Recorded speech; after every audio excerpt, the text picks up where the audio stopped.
recording. Okay. There we go. Great. And I'm just going to start all over, just like we just met. Okay. All right. Hey, AC, thanks so much for joining me today. Thanks for having me. I'm so glad that you're here. I'm glad to talk to you. I have been reading, I'm going to ask you about this in a minute, but I've been reading that New York Times piece about a go bag a lot while I was doing my own reporting for a recent piece. So when someone recommended that you, it was like a tweet where someone was like, oh, you should totally talk to AC. And I thought, I don't know, she seems really busy. So I'm really glad that you spotted it. I'm super glad to talk to you because I've been doing your work myself. Oh, likewise. Well, that's really, really nice of you to say. And I'm never too busy. I love talking to other writers. That is so fun. And I've been actually seeing your pieces for the Tennessee Lookout, which have been great. So, it's great to talk to other writers, especially another Tennessee-based writer. I know. I had seen your post about being on a farm, and then when I realized it was a farm in Tennessee, I was like, oh, holy shit, that's so awesome, because we were kind of talking just a minute ago, and I was saying, I always love talking to writers, but so many of them are based in cities, and obviously I'm in Nashville, which is a city, but I'm excited to hear a little bit from you about farm life and what that's like. And it's a trip. I've got lots of stories, so I hope you got time. Yeah, well, the most important question that I have to start out with is, okay, so your cow was bred later than you thought, right? Oh my gosh, this cow, I'm so tired. I have not slept a full night of sleep. Every day, I'm like, I know that difficulty because my parents have cattle and I grew up with goats. So and you're like, hello, are you going to give birth? Yeah, right. Like, is something so wrong? I got this cow a couple months ago, and her breeder and I have been in pretty close contact, and her breeder seems like she's really on top of things. And so, she gave me a due date, and that due date came and went, kind of thing. And I started seeing some signs that maybe she was going to go, but it just hasn't happened. And so, I think I'm on night 14 of not sleeping through the night because now we're at a point where the calf will be so big that it's almost impossible that she's gonna give birth. So anyways, the best case scenario is she messed up on the date for the due date, right? Yeah, and that it's not as big as we think. So but yeah, I cannot wait for this thing to be born and to get a night's sleep. So yeah, it's so funny hearing similar things from my mom, because like I said, I grew up with goats, which are much smaller and much easier to birth. And so I make the joke all the time, when people, because I'm, whatever, what's the word, we're pretty liberal, I guess. And so people are always like, oh, you must not be from around here. And I'm like, no, I could birth a goat if I needed to, but birthing cows is very different because they're so much bigger and you have to help and pull. And yeah, I mean, the thing is right, pulling them, sometimes you can pull them just, the two of you, or me and my husband can pull it together. But there are times when you, if it's backwards, you have to use a winch. You cannot pull them yourself, it's anyway, so yeah, it's a trip. Have a winch on the back of their truck, and what's that for? Oh, birthing cows. Birthing cows, yeah. Well, I want to talk a little bit about the Netflix series first. I'm on, I think, episode 5. Okay. So I haven't finished it yet, but I really want to because it's so captivating and terrible. It's terrible. Yes, I'm sorry. It's not light watching. Oh, I'm sorry. I had been meaning to watch it, and then I started watching it last night, and I stayed up till I told myself, I was like, oh, okay, well, we'll watch a couple episodes tonight so we can prepare, and then we'll finish it tomorrow. And I stayed up till 1:30 and was like, I have to go to bed. So I still have to finish the final episode, but can you tell me a little bit about, because one thing I'm not clear on is did they reach out to you and ask you to help, or were you already investigating that project? Talk to me about getting involved with that docuseries. It was yes, just super, super serendipitous. And this is something I talk about a lot, is that funding your work as a freelance investigative journalist is almost impossible, right? It's just I have another story that's an investigation I've been working on for more than a year, and it's sold, but the publication is sitting on it, and it's I have a year's worth of work locked up without income, right? And so I had gotten obsessed with these cases in Oklahoma, and I was researching them and working on them, but I had not sold it. I was doing it on my own dime, and I happened to kind of fortuitously make a contact with somebody who was they're making a documentary about those cases, and so we got hooked up that way. And it was just really just really fortuitous the way it worked out, because it gave me, a way to actually do research I couldn't have afforded to do on my own. And so, yeah, it worked out really well. And it was a frustrating couple of years. We just kind of ran into roadblocks all over the place in terms of like getting public records and, you know, trying to chase people down. And a case that happened in the 80s is just, it's hard because people are dead, you know, or like have like gone off the grid or whatever. So it was a frustrating couple of years, but it was fun to work on. It was also really interesting to like work in a different medium, right? And to think about, you know, how to tell a story with, you know, sound and visuals and, you know, things like that. And it was really fun to see it all put together. I didn't work on the production side of it, so I can't really like speak to like how we, you know, chose those visuals and things like that. But when I sat and watched it, I was like, wow, this actually is really powerful. I can see how people, you know, decide to switch to documentary, because it just like everything together like makes that story just really resonate, you know.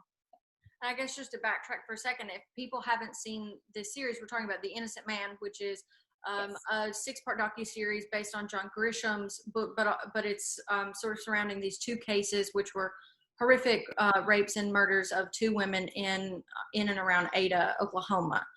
And like I said, I haven't seen the last episode, so I know that Gore was convicted for one of them, and the other 2 men were exonerated. There's a lot of sort of, it's a roller coaster of emotions. You kind of think that there's a resolution, and then there's not a resolution, and then you kind of think that there's one. But I think it's interesting that you were talking about that as that piece of unfunded investigative work, though, because I was just listening to Canary, which is like a Washington Post podcast about sexual assault. And I loved the podcast, but one thing I noticed was how often she was traveling to go and interview different sources, and to, you know, travel and try to figure out if her sources were telling the truth, and to make sure that all the information was accurate. And I found myself thinking, like, if she had not been at the Washington Post, I'm sure there's no way that she could have afforded to do that work. So I'm sure that's something that you were feeling as well.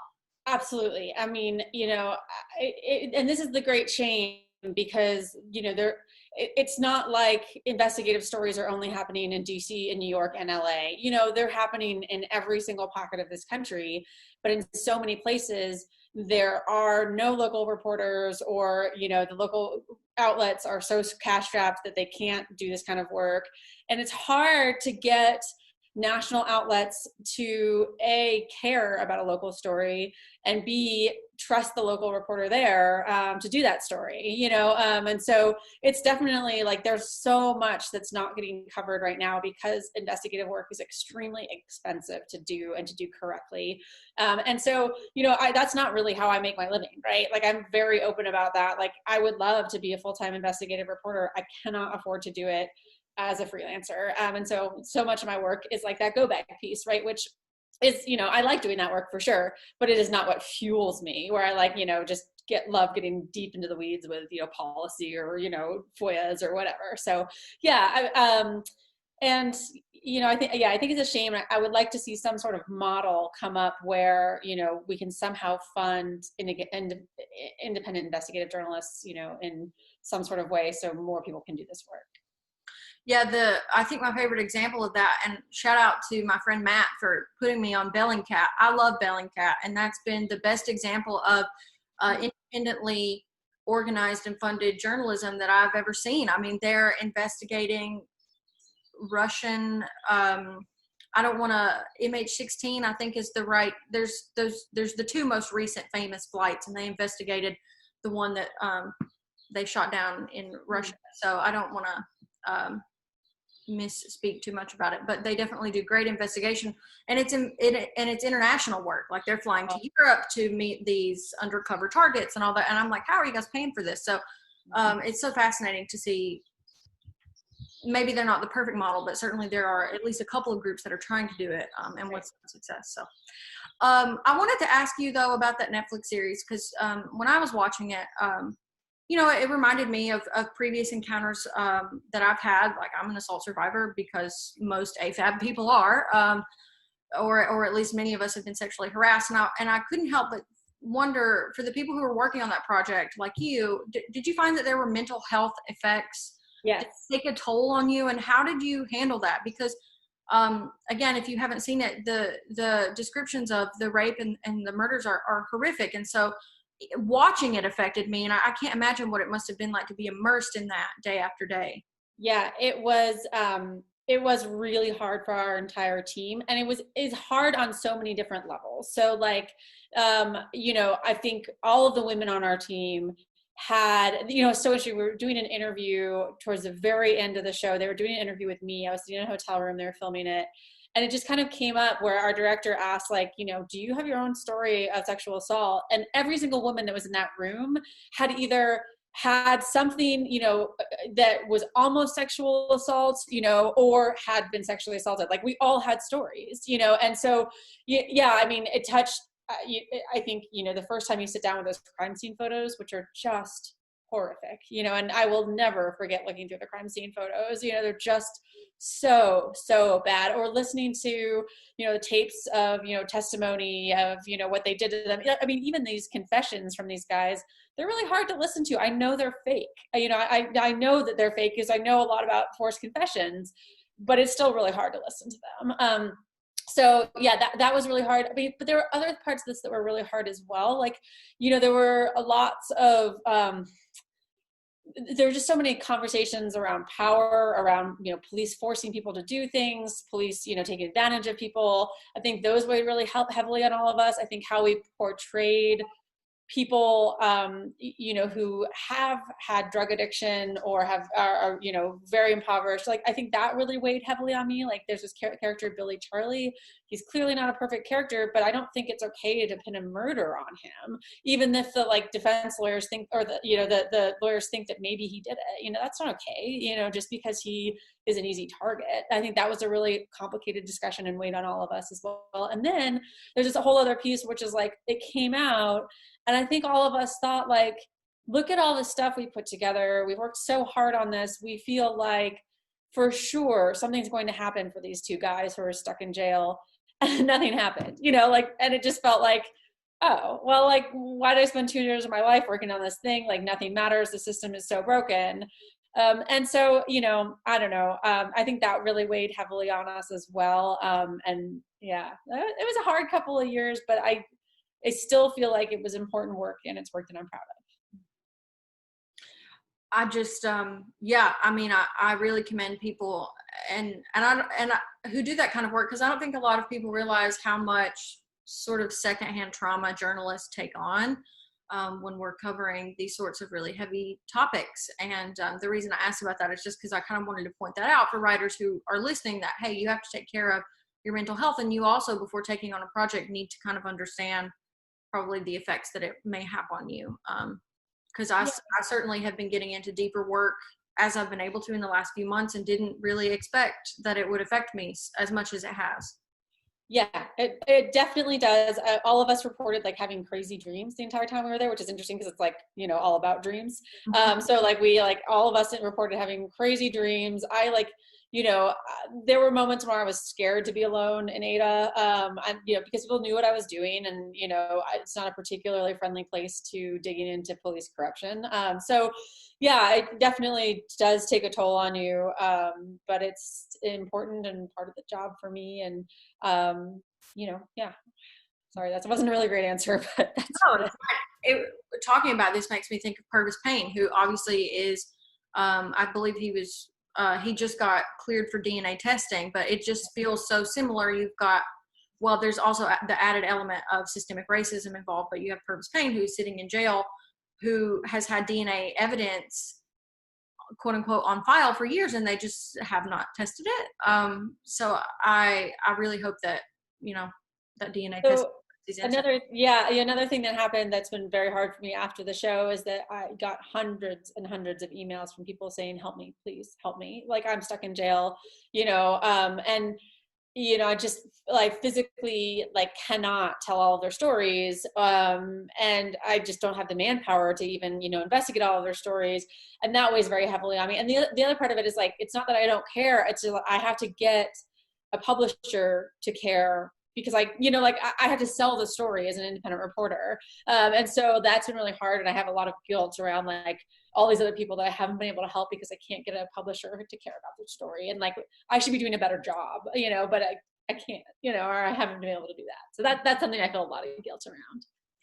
Well, that is sort of a segue into the next thing that I want to talk about, which is you just kind of mentioned, hey, I don't always get to do this deep investigative work. I do also have to write quote unquote lighter pieces, as what I would call them, like the Go Bag piece for the New York Times. And I did want to ask you about that piece, not only because I have been reading it, but because I feel like it's so timely. Even though it is one of those pieces I understand, we got to turn those bylines so that we can get paid. I wanted to ask you, what was your inspiration for that story? Was it something you feel every American needs to be reading? Yeah, so this is actually kind of funny. When the pandemic started, my husband and I had really different fears. So like my fear was getting sick, and his fear was like society collapsing, right? Like we both like sat down and thought about it a little bit, and it makes sense when you kind of consider our backgrounds. Like I was kind of like a sickly child who always had asthma, and like I like view myself as very frail, right? And so of course like my big fear was getting sick.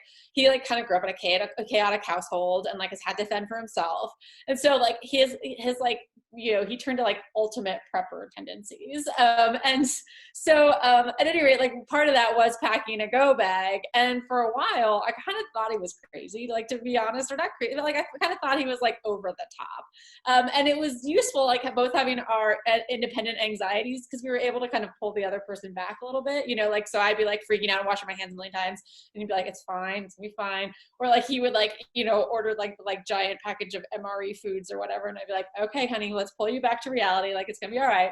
And but I started thinking about the go bags more because like that's not that unusual to have to make a quick evacuation. So another thing that happened is right as the pandemic was winding up, you probably remember this. There was like several tornadoes that ripped through Tennessee. Yeah, we were out of power for a week. I had to leave my house. We didn't have food. Like it was not. Yeah. So we there was one day we were both working from home because it was the beginning of the pandemic. And I got an alert on my phone that basically said tornado imminent, take cover now. Like literally that was what it said. And so like my husband and I like ran into our cellar. We like, third tornado? It was like 2 weeks later. We got one, like they were supposed to come through Fentress County. I didn't get anything on March the 3rd. Yeah, right. Apparently, right. So that one nobody got alerts for, but then I got this alert, and I was like sitting in the basement, and I was like waiting for like the tornado to like just end it all, and I like realized that like, okay, we really are not really that prepared, So so that's kind of when we started thinking about go bags. And my husband, because he's so organized, has his ready to go. I had not really done it until this piece came along, and then I was like, okay, I got to do this. So. Yeah, I did so I used to run a hedgehog newsletter, and I had to shutter it because my hedgehog got cancer and I wanted to take care of her or whatever. But we did a piece about a hedgehog emergency kit, and it was because of the March tornado. Like we were so unprepared, and so hedgehogs have to have heat lamps because they're like neonate kittens. They can't regulate body temperature. And I learned the hard way that night in the middle of March when it's cold and you're unprepared and you have to leave your house. Things can be really difficult, even just for your pets. So I couldn't imagine having like a spouse or kids or, medication that I have to think about for myself or what have you. So after the March tornado, I myself was like, okay, like I really need to start preparing for these kinds of things because I needed it and I didn't have it.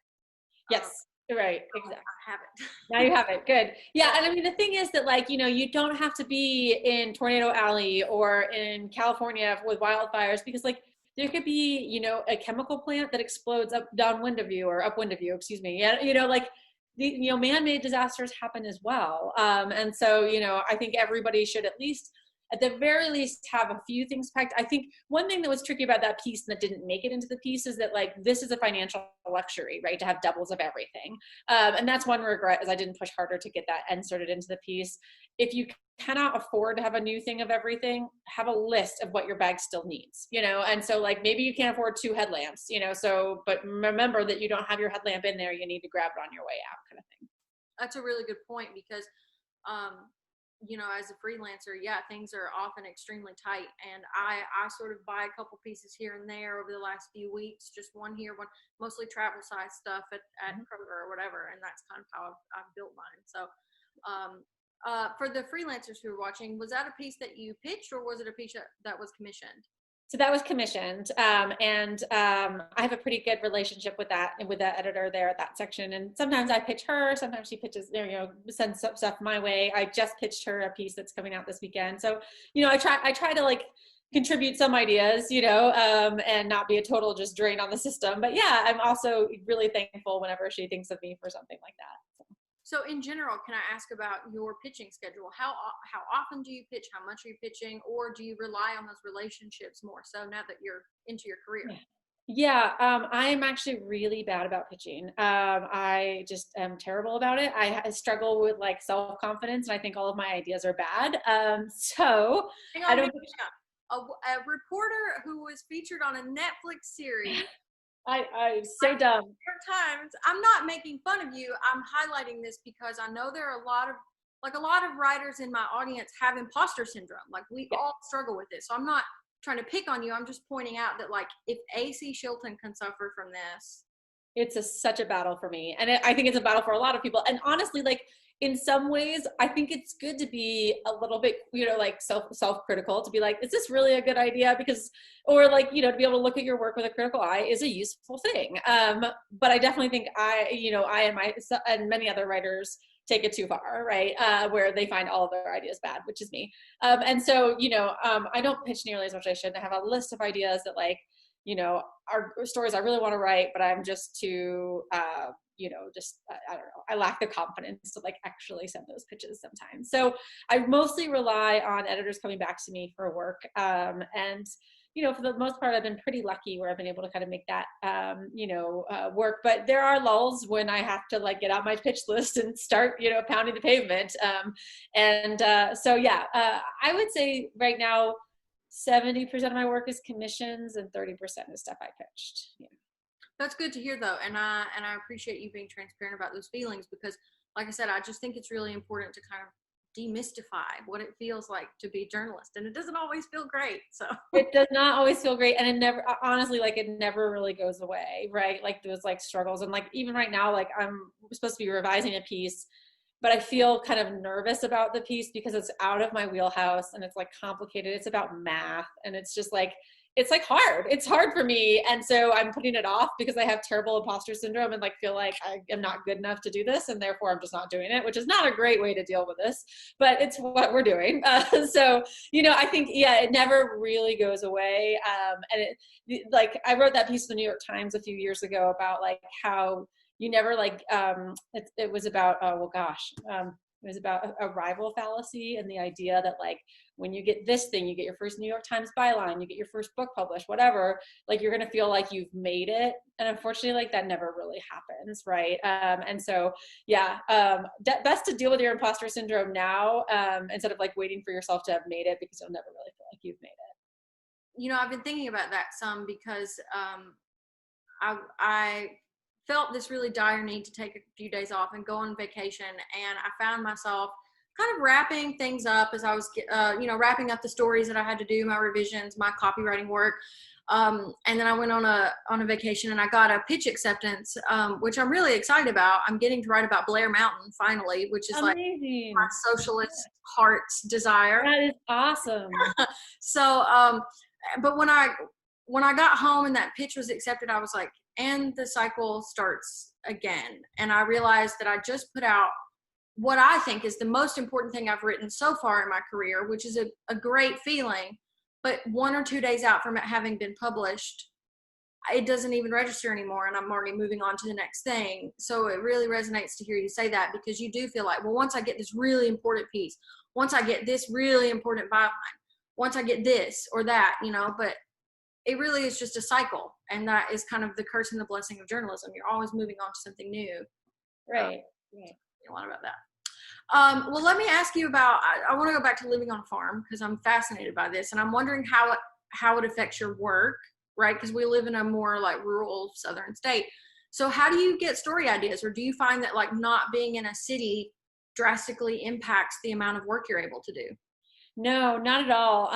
I mean, there are so many story ideas in this little town I live in. I mean, I live in a town, the town itself is like 2,000 people. The county has 18,000 people, but there are so many stories here, almost to the point where like I've got to like pump the brakes on telling too many stories about where I'm currently living, because I don't really want to be that girl who's always writing about like, you know, this, that, or the other thing. But you know, it's so fun. I mean, there's so much happening here. I mean, there's so much happening everywhere, right? Like the news cycle is just insane, and it doesn't stop just because you live in rural America, you know? So there's a lot of interesting stories that are not being told.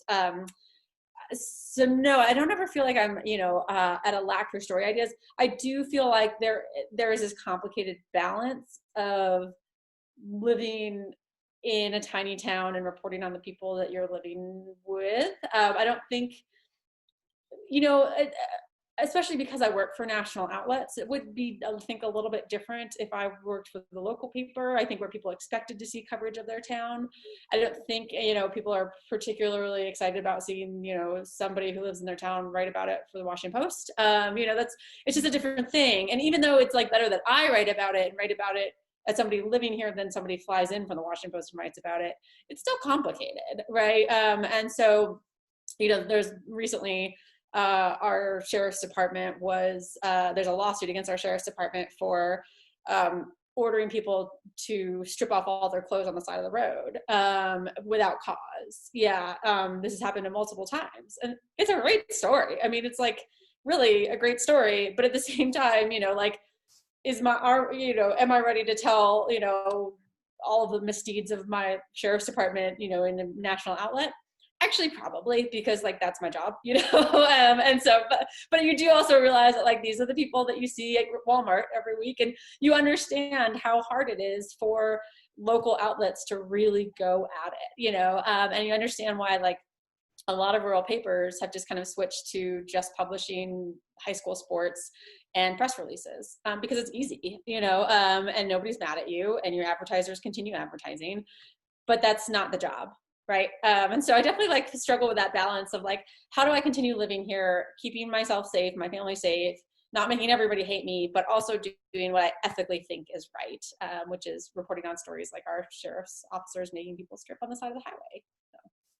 Yeah, there's an unreported sexual assault story from my hometown in my high school, my alma mater, that I've been trying to tell for several years, and I haven't even been able to get it published, and it's still, when certain people see me, they're like, you know, so if it's published, yeah, exactly, it's tricky, because when you go to Walmart and you see those people, or you graduated from high school with them, and they're gonna, you know, I'm going to be in a high school classmate's wedding next year. And it's like all of those people that I went to high school with are going to be at that wedding, and they're going to see me and probably have some thoughts. So, you know, a really good piece of advice I got years and years and years ago from an editor was like, it's not your job to be everybody's friend.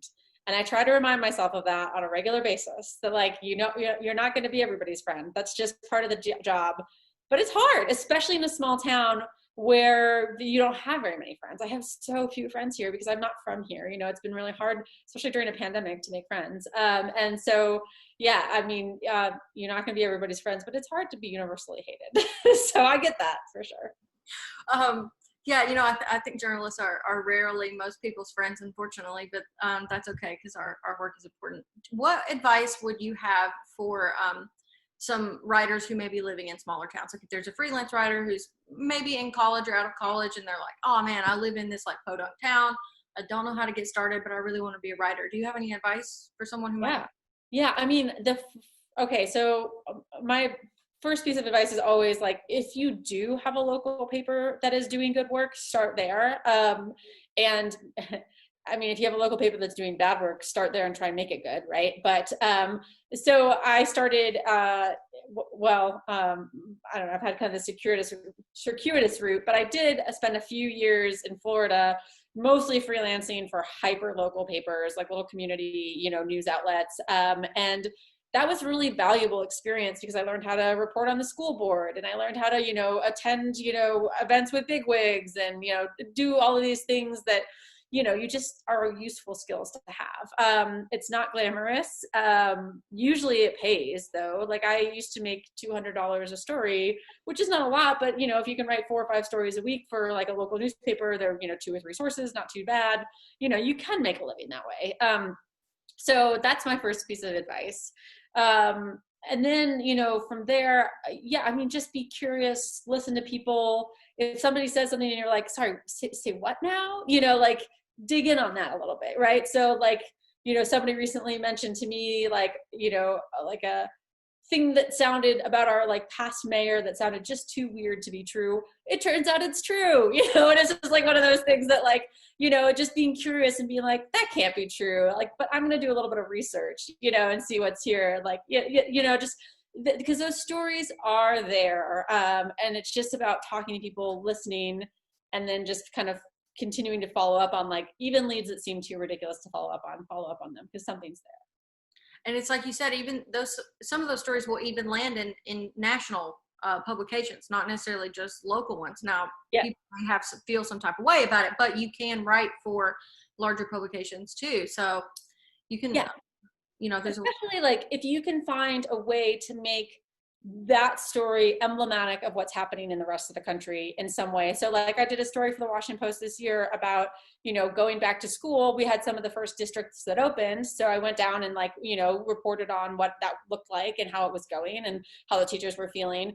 And it was emblematic of what was happening in the rest of the country. So, the country, does care about that. So yeah, a good story is a good story no matter what. And it doesn't have to be, in New York or LA or DC for it to be a good story. So. That's a really good point. And I'm glad to know that there are other good writers in Tennessee. Yeah. I feel like I promised you I wouldn't take up too much of your time, and we're about to hit it. So I didn't even, there's so much that we could talk about, but I guess I just wanted to ask if you could give me a brief summary or however long you want to talk about it, but could you give me a summary of your writing career? Because you said it was kind of circuitous. So I'd like to hear a little bit about that. Yeah. So I actually started in a marketing department of a newspaper. That was my first newspaper job. I was in marketing and events. And then as like people slowly got laid off, I entered the newspaper market in 2008, which is right as the Great Recession was hitting. It's a terrible time to enter journalism. So basically like people were getting laid off and I started kind of picking up a little bit of work here and there. And then I got laid off because we all did. Then I was able to kind of worm my way into a really, really entry-level magazine job for like a city magazine. So I was like a really low-level editor there and worked in that for a little bit. And then my husband at the time, he was just my partner or my boyfriend, but he has this job where he moves relatively frequently. So he works for the National Park Service. And so we moved to Florida and for his job. And I could not get a full-time staff job without a journalism degree. I was the town I was living in, the paper had this rule that you had to have a journalism degree. And so I had to freelance for them. And it was like, honestly, for the first 3 years, it broke my heart because I had loved working in a magazine. I'd loved working in a newspaper. I had experience, I loved the collaborative effort of that. And they wouldn't hire me no matter what. I won awards for this paper. I wrote hundreds and hundreds of freelance pieces for them. Anyways, ended up being a blessing in disguise because my husband, we had to move again and I would have had to continually kind of start over at new papers. And so going freelance because I was kind of forced into it has been a good thing for me. And I've been able to kind of take my career with me and ultimately live, on a farm, which is, I think, a thing I would not have been able to do had I stayed on staff.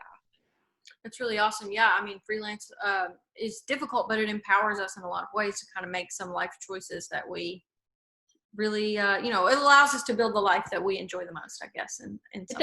It does. It has its trade-offs. There are days when I really wish I was in the newsroom. I miss shouting, "Is this sentence stupid?" to the person next to you, and be like, I miss collaboration and, having somebody kind of run your ideas by. But, I also love that I can walk outside and go pet my cow. So the only time I was in a newsroom was when I was in college and I was copy chief. And I really missed those meetings where I'd be like, why are we using Oxford commas? Yeah, totally. This sentence is crap, I mean, I was never hateful, but that's like the newsroom mentality. And I always thought that was so much fun. Like, just kind of barking back and forth about stories because you care about them so much.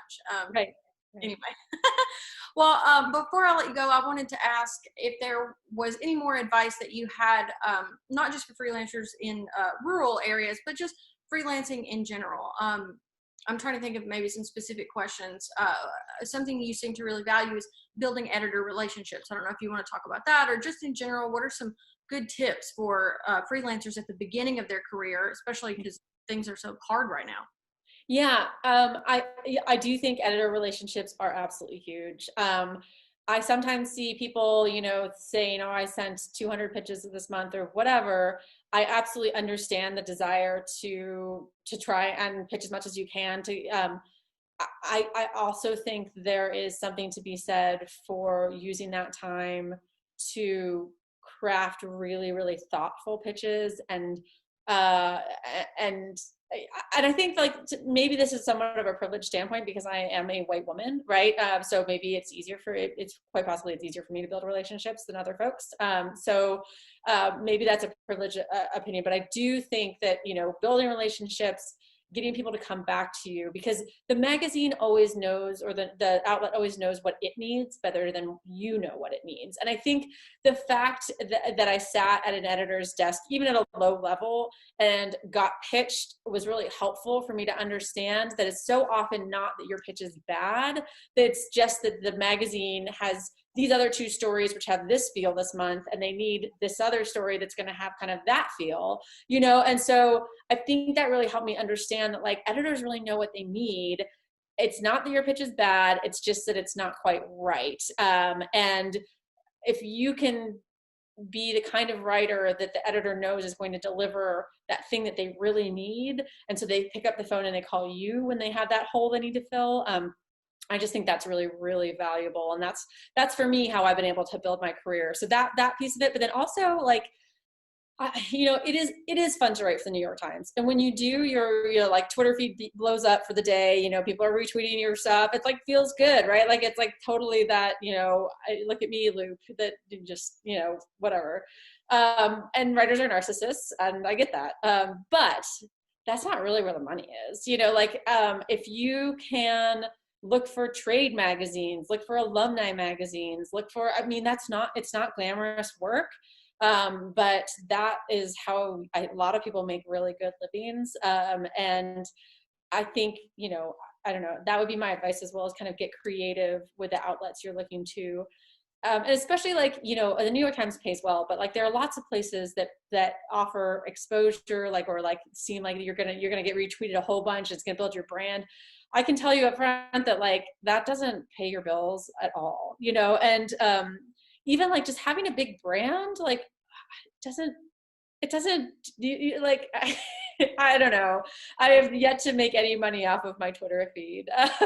So anyways, I just, I would spend time, writing for those outlets that maybe are not going to be as illustrious, and like not feed your ego, but are going to pay on time and pay easily, and building those relationships is really valuable as well. I have several clients that are not glamorous at all, but it's what, pays my bills. Yeah, I mentioned AARP when people bring that topic up, because it's like AARP, not necessarily the most glamorous, right? Because it's such a niche publication, but they pay me really well. And at this point, they're like half of my journalism income. And I'm really grateful to them that they keep giving me work because they pay really well. I'm like, hey, I'll write a dating app guide all day long, baby. I don't care. Totally. And the thing is, like, it's low stress. You're not going to get trolled on Twitter when it comes out, it's just like, that is absolutely great work for sure. I recently got the Tennessee Home and Farm magazine, and from the Tennessee Farmers Bureau, which I'm part of. And I flipped it open and I was like, I should write for this. I live this lifestyle. I should, so I reached out to the editor.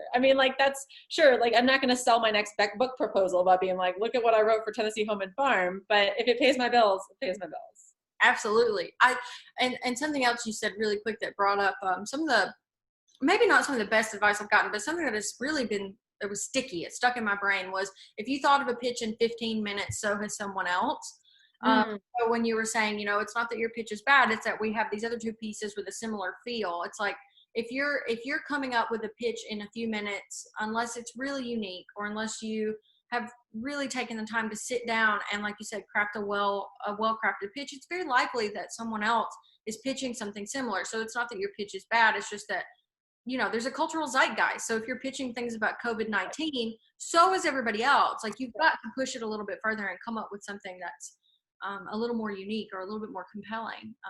Absolutely. Yeah, that is good advice for sure. And I almost always, when I have a pitch, I kind of have a rule that I have to sit on it for 2 days and think about like, how can I make it stronger? I almost always run it by my husband to kind of get his take on like, is this interesting to you? I mean, and his tastes are different than mine. So, and he's not always going to be interested in things that I'm interested in, but often he will bounce something off like that I hadn't thought of, which then makes the pitch more interesting, So yeah, I would say that's a great advice. Of like, if you thought of it in 15 minutes, so somebody else, and just sit on it for a bit. And then do a little bit of research, see what's out there. And then like, I often find that like just looking for academic articles on like supporting or refuting what I'm pitching gives me all kinds of ideas for characters to interview for the story. That's a really great point. I went into this Blair Mountain pitch, which was the largest, I keep trying to say largest armed labor uprising. It's a tongue twister. And it happened in 1921. And I thought I had come upon this thing that everyone had forgotten about. Knew about, and I was like, yeah, I'm gonna pitch this super cool thing and it's gonna be great. And then the Teen Vogue editor got back and was like, yeah, we actually I'm gonna accept this pitch because it's a different angle than the last story that we did about Blair Mountain. And I was like, the last story you did about Blair Mountain, I didn't even know people knew about. So it's like, here I was thinking I had found this really niche sort of socialist union worker thing, and it wasn't even as special as I thought. So it doesn't make me a bad writer. It just means that like, oh, hello, my cat is here now. Sorry. Yeah, I'm excited to read your Blood Mountain thing though, because I keep, it's, I realize that Teen Vogue has written about it and, some people do know about it, but I have been talking about it a lot recently, and nobody I know knows about it. So I think you're onto something, and I think your piece is going to be great. Certainly not mainstream, but a lot more places like Atlas Obscura was like, nah, we've already done it. I was like, really? Okay. So this is going to be about how they were an integrated army of European immigrants and either freed slaves or first generation, like sons and daughters of freed slaves. And like in 1921, integration was not even on anybody's political, well, I mean, certainly it was on the oppressed people's political radar, but I mean, we were nowhere close to desegregating yet. So I just found it fascinating that decades before desegregation efforts really even kicked off, there was this army that was like, well, first of all, when you're covered in coal dust, nobody knows what color you are. And second of all, when you're all fighting for liberation, suddenly things start to seem a lot less racially divided, which I thought was really fascinating. So good for you. I'm excited. This is gonna be a great piece. And I think there is some conversations happening within rural communities or, communities in Appalachia right now about like, what does redneck mean? What does, it mean to be a hillbilly? And I'm hoping that more and more people are realizing that like rednecks and hillbillies have always supported the working class, right? And we need to get back to that. So, yeah. Yeah, I have this tweet in my head that I'm not brave enough to tweet it yet, but maybe someday I will be, which is that I'm really tired of right-wingers appropriating Appalachian culture and redneck culture, and nobody wants to have a conversation. Like I said, I'm not brave enough to tweet that yet, but maybe someday I will be. Instead of tweeting it, you should write a story and get paid. Hey, thank you for that. You're a smart cookie.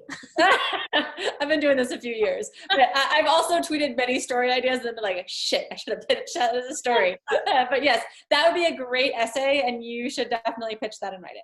Hey, I tell you what, in a couple months, I'll send you the link when it's That sounds good. That sounds good. Well, listen, AC, thank you so much for taking some time to chat with me today. It's really been helpful and fascinating, and I'm so glad that we got to meet. So thanks for having me. This was really, really fun. Absolutely. I'm going to send this off to my wonderful transcriber who will put this in text format. She will not be able to transcribe my cat purrs, but everything else will be there. And when it's live, I'll pass it along to you, and then we'll get it up. Okay, thanks so much. I appreciate your time. Hey, thanks so much. Have a good one. Yeah. Bye.